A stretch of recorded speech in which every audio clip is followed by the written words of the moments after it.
Hello friends, welcome to Mrs Samba Samayal. நான் இன்னைக்கு வந்து மட்டன் டேஸ்ட்ல சோயா வச்சு ஒரு குழம்பு செஞ்சு காட்ட போறேன். அது ரொம்ப டேஸ்டா இருக்கும்.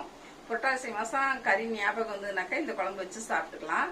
இந்த குழம்பு எப்படி செய்யறதுன்னு பார்க்கலாம். வீடியோக்குள்ள போலாம் வாங்க. அடுப்புல ஒரு குக்கர் வச்சிருக்கோம்.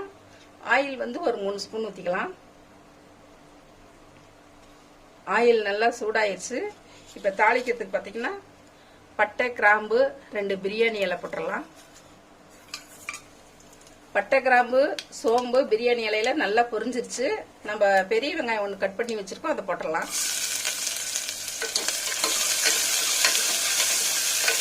வெங்காயம் நல்லா வதங்கிருச்சோம். வெங்காயம் நல்லா வதங்கிருச்சு. இஞ்சி பூண்டு பேஸ்ட் வந்து 1 ஸ்பூன் போட்டுக்கலாம்.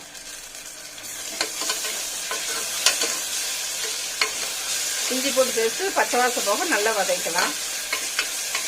இப்போ நம்ம வந்து அரைச்சி வச்ச தக்காளி ஒரு 3 தக்காளி சின்னதாக அரைச்சிருக்கேன், அதை ஊற்றிடலாம்.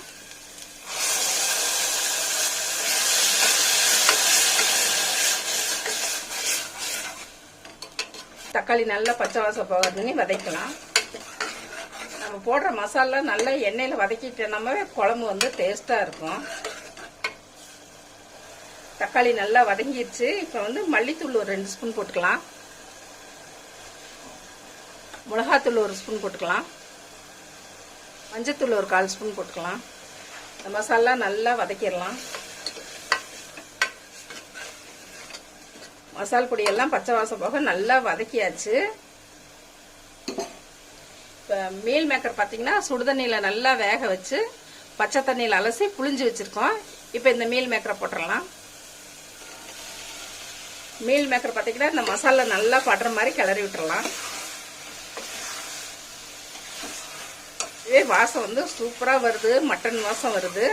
நம்ம விசில் விட்டு எடுத்துன்னு வச்சுக்கோங்க, வீடே கமக்கு கறி குழம்பு வாசம் அடிக்கும்.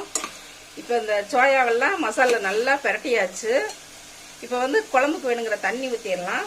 நம்ம பார்த்தீங்கன்னா சுடு தண்ணி வச்சுருக்கேன் ஒரு 4 டம்ளர் குழம்புக்கு.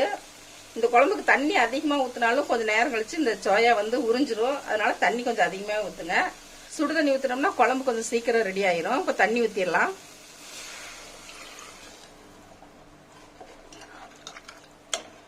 குழம்பு பாருங்க எவ்வளோ தண்ணியாக இருக்குது. நம்ம வெந்ததுக்கப்புறம் இறக்கணும்னா இந்த சோயா நல்லா உறிஞ்சு குழம்பு கெட்டியாயிரும். இப்போ குழம்புக்கு தேவையான உப்பு போட்டுடலாம். உப்பு 1 ஸ்பூன் போட்டுடலாம். குக்கர் மூடி வச்சு ஒரு 2 விசில் விட்டுடலாம்.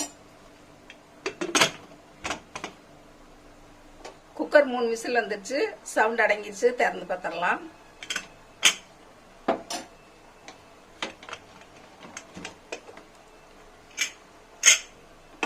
பார்த்தாவே சாப்பிடலான்னு தோணுது. பாருங்க குழம்பு கமன்னு வாசம் அடிக்குது.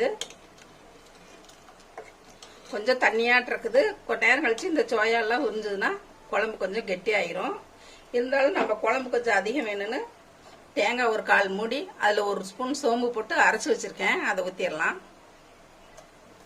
குழம்பு இப்போ பார்க்கும்போது தண்ணியாட்டம் தான் இருக்கும். ஒரு 3 நிமிஷம் நல்லா கொதிக்க விட்டோம்னாக்கா குழம்பு திக்காயிக்கும். இப்போ நல்லா கலக்கி விட்டுறலாம்.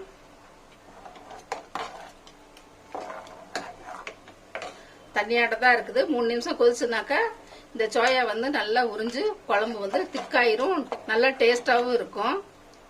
ஒரு 3 நிமிஷம் கொதிக்க விட்டுறலாம். தேங்காய் ஊற்றி ஒரு 3 நிமிஷம் குழம்பு கொதிச்சு பச்சை வாசம்லாம் அடங்கிருச்சு. இப்போ கடைசியாக நம்ம கொத்தமல்லி போட்டோம்னா ரொம்ப வாசமாக நல்லா இருக்கும்.